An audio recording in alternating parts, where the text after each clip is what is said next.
नहीं तो कल मैंने टाइमिंग देखा तो काफ़ी अनएक्सपेक्टेड था मुझे।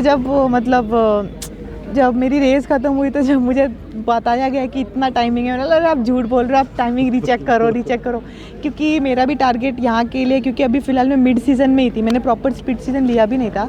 तो फिर जब मैंने को ख़त्म किया तो मुझे भी ऐसा था, भरोसा नहीं हुआ, मुझे लगा शायद टाइमिंग चेंज होगा, अभी न्यू टाइमिंग ऐसा आएगा। पर जब टाइमिंग आया तो ऐसा लगा हाँ मतलब उतना भागा है। तो खुशी भी है क्योंकि मैं काफ़ी टाइम से, लास्ट सीज़न भी मेरा इतना अच्छा नहीं गया था तो मेरा कमबैक नहीं हो पाया था। तो ठीक है, मेरा स्टार्ट ऑफ द सीज़न ऐसा गया तो मैं एक्सपेक्ट कर रही हूँ आने वाले टाइमिंग में, ये सीज़न में मैं अपना और पर्सनल बेस्ट के पास कर पाऊँ। कल जो मतलब लाइनअप था, विद्या थी काफ़ी, मतलब जला थी, विद्या थी, आप थी, बट वो पूरे जो थे एलीट एथलीट नहीं थे। तो आपको लगता है कि ज्योतिका, शुभा ये सब होती तो टाइमिंग और नीचे जाती? डेफिनेटली मुझे ऐसा लगता है अगर वो लोग होते और मैं शायद पुश कर पाती तो मे बी मैं नेशनल रिकॉर्ड के लिए देख पाती, बट कोई था नहीं। तो it's never too late, next time मैं फिर से ट्राई करूँगी जब हमारे सारे इलाइट एथलीट्स आएंगे, हम फिर से कोई कंपटीशन में पार्टिसिपेट करेंगे। सो टारगेट बहुत क्लियर है, नेशनल रिकॉर्ड बस। आपका मतलब जैसे ये स्टार्टिंग सीज़न है और सीज़न ओपनर था, ये टाइमिंग पीक का नहीं होता है, आपने कैसे प्लान किया? मतलब पिछला सीज़न क्योंकि आपका लास्ट कंपटीशन के बाद आपने कैसे प्लान किया और इस कितना इंपॉर्टेंस आपके लिए, बिकॉज टाइम फिक्स नहीं था कब होगा नेशनल गेम्स? हाँ एग्जैक्टली, टाइम बिल्कुल फिक्स नहीं था और इसके लिए मुझे प्रिपरेशन के लिए इतना प्रॉपर टाइम भी नहीं मिला था। बट ये था कि जो मेरे वर्कआउट शेड्यूल्स थे मैं उसको कंटिन्यू रख रही थी। फिर जब मुझे पता चला कि नेशनल गेम्स होने वाले हैं तो बस उसके मेरे ख्याल से हमने 20 डेज पहले अपना स्पाइक्स वर्कआउट किया और इसमें भी मेरे पास इस पर एक जजमेंटल रेस था। ऐसा नहीं था कि मुझे ये भागना है या कोई था, कुछ टारगेट नहीं था, बर्डन नहीं था, बट एक ये खुद से एक अंदर ये था कि देखते हम इतने लोडिंग में हम कितनी रेस निकाल पाते हैं। तो मुझे ऐसा लगता है शायद मैं लोडिंग में ज़्यादा अच्छा निकाल पाती हूँ। तो वो एक मुझे कि कहीं ना कहीं मुझे सोचने का भी मिला और अभी ऐसा लग रहा है अभी और रेस ओपन होना बाकी है मेरा। आपका all time 4th best timing था, आपका ये भी 4th बेस्ट ही है, आपके उससे अच्छा किया आपने जो आपका पीबी था। बट आपको मतलब आपने पिछली बार कहा था कि मैं कमबैक करूँगी, मेरा ऐसा है कि मैं करती हूँ। उस टाइम पे क्या चल रहा था जब आपकी परफॉर्मेंस नहीं आ रही थी? आपने वैसे ओपन एथलेटिक्स में अच्छा किया था, गोल्ड था आपका, उस टाइम पे क्या चल रहा था दिमाग में? मेरे बस यही था क्योंकि मैं जब बैठ के भी खुद को कैलकुलेट कर पा रही थी तो मैं पूरे, अगर मैं एंड ऑफ द ईयर भी अगर मैं अपने किसी चीज़ में अगर नोट डाउन भी करूँ, मैं कुछ भी करूँ, तो मेरे पूरे डायरी ब्लैंक थी क्योंकि मुझे यही नहीं पता था, एक चीज़ का आंसर ही नहीं पता था कि मैंने लास्ट सीज़न ऐसा क्या किया कि मेरा ना स्टार्ट अच्छा हुआ, ना मिड अच्छा हुआ, ना ऑन सीज़न हुआ, कि मैं पूरे टाइम कैंप में रह के भी मैंने पहले भी परफॉर्मेंस दी है, बट ऐसा लास्ट सीज़न मुझसे क्या मिस्टेक हुआ था कि मैं अपनी परफॉर्मेंस को ला ही नहीं पा रही थी। तो बहुत सारे क्वेश्चंस थे पर उसका आंसर मेरे पास नहीं था। तो बस मेरे पास सोल्यूशन यही था जब मैंने अपने साइकोलॉजी से बात किया, ये किया, it was like may be मैं ओवर थिंकिंग हो रही थी क्योंकि मुझे टीम में जाना है, शायद वो ओवर थिंकिंग के एक रीज़न होगा जिसकी वजह से मेरी परफॉर्मेंस निकल नहीं पाई। बट अभी मुझे लग रहा है मैं जितनी काम हो रही हूँ मेरी परफॉर्मेंस उतना एनहेंस हो रही है। सो मुझे लग रहा है मेरा मेंटल प्रिपरेशन काफ़ी वीक था लास्ट सीज़न भी, क्योंकि मैंने बहुत ज़्यादा बर्डन ले लिया खुद पे टीम में जाने की वजह से, तो वो शायद वो प्रेशर में झेल नहीं पा रही थी, इसके लिए मुझे लग रहा है मैं रेस में नहीं निकाल नहीं पा रही थी। तो इस सीज़न के आपके क्या प्लान है? बिकॉज पिछले सीज़न मतलब रिले में अच्छा किया था, मेंस ने भी, वुमेंस ने भी बहुत अच्छी टाइमिंग थी, पर इंडिविजुअल टाइमिंग उतनी अच्छी नहीं रही है। ज्योतिका का ठीक था, किरण ने रीच किया था, बट आपके हिसाब से आपका इस बार क्या टारगेट रहेगा? मेरा टारगेट तो हमेशा ये है कि अगर अभी मैंने 51-1 भागा है तो नेक्स्ट कंपटीशन में मैं 51-0 भागूँ, फिर धीरे धीरे डाउन जाऊँ और मैं अपने रेस को मेंटेन कर पाऊँ।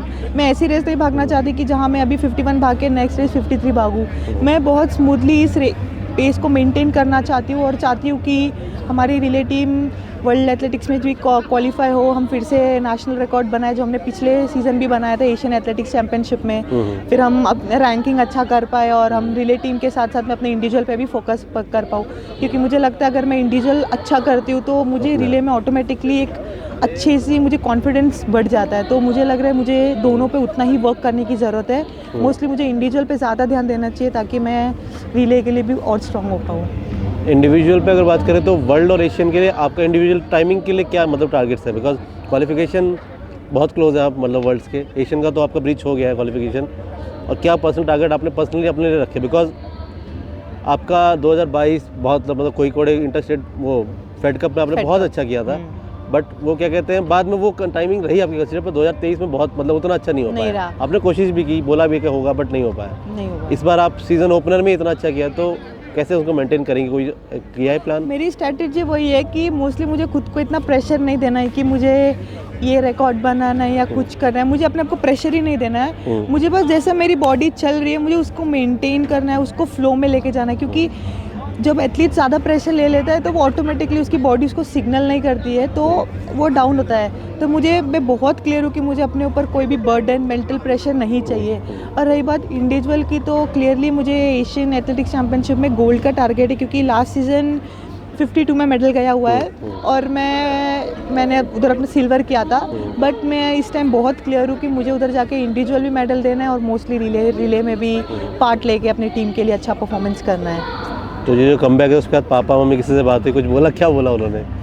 पापा मम्मी को एक्चुअली मेरे से ज़्यादा मेरे पेरेंट्स को एक्सपेक्टेड था, क्योंकि जितना मैं डेडिकेशन थी मैं मोस्टली घर पे बात नहीं करती थी, अपने में ही अकेले रहती थी, मैं ज़्यादा अपने मेंटल प्रिपरेशन पे ज़्यादा फोकस थी। फिर मैंने बहुत चीज़ छोड़ दी थी, मतलब अपने डाइट पे इधर घूमना उधर घूमना था, बहुत चीज़ खाली मैं वो चीज़ करती थी जिससे मुझे खुशी मिलती थी।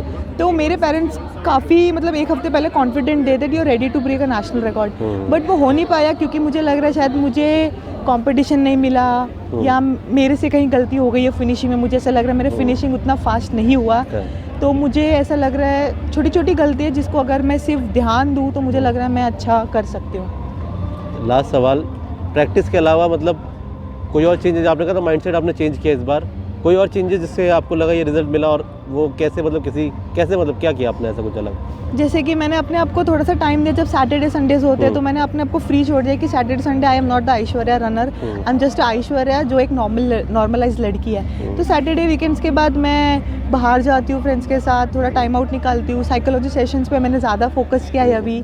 तो फिर और बहुत सारी एक्टिविटीज़ है जैसे फनटूरा वगैरह वगैरह, it's like lots of activities है, मैं उसको इसके साथ एक्सप्लोर भी कर रही हूँ। फिर मैं ड्राइंग क्लासेस वगैरह वगैरह मैंने सब ज्वाइन करके रखा है, तो उससे मेरा माइंड उस टाइम तक डाइवर्टेड रहता है कि मैं एक एथलीट नहीं हूँ। तो जो 2 दिन अच्छे से वीकली फिनिश होता है तो मैं नेक्स्ट वीक के लिए ज़्यादा अपने आप को प्रिपेयर फील करती हूँ। तो मुझे लगता है एक आउटर एक्टिविटीज़ भी मुझे काफ़ी हेल्पफुल कर रही है, बीच में जाना, माउंटेन्स में जाना, थोड़ा ऐसा बहुत सारी चीज़ें अलग अलग। ठीक है, thank you so much Aishwarya and best of luck. Thank you.